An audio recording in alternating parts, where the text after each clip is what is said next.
ఇవాళ రేవంత్ రెడ్డి గారి ప్రభుత్వం ఇప్పుడు ధరలు పెంచుతుందట. ఇక స్టార్ట్ చేసింది. ఇక ఎలక్షన్లు అయిపోయినాయి కదా, పార్లమెంట్ ఎలక్షన్లు అయిపోయినాయి, డబ్బాలు సీల్ అయినాయి, దొడ్డు వడ్లకు ఎగబెట్టిండు. రేపో మాపో కరెంటు బిల్లులు పెంచుతారట. ఇక మీ ఇంటికాడ కరెంటు బిల్లులు పెంచడానికి రంగం సిద్ధం చేసిండ్రు. రిజిస్ట్రేషన్ ఆఫీస్లా మార్కెట్ వాల్యూ పెంచుతారట, రిజిస్ట్రేషన్ ఫీజులు పెంచుతారట. ఎవడన్నా గరీబోడు ఓ ప్లాట్ కొనుక్కున్నా, ఓ అద్దెకరం భూమి కొంటే రిజిస్ట్రేషన్ ఫీజు పెంచుతారట, భూముల ధరలు పెంచుతారట, కరెంటు బిల్లులు పెంచుతారట. గింతేనా వీళ్ళు చేసేదిగా?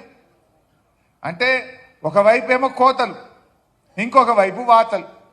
సంక్షేమ పథకాల్లోనేమో కోతలు, పేద ప్రజల మీద కరెంటు బిల్లుల పెంపు రూపంలో రిజిస్ట్రేషన్ ఫీజు పెంచి ప్రజలకు వాతలు పెట్టా అంటుండ్రు రేవంత్ రెడ్డి.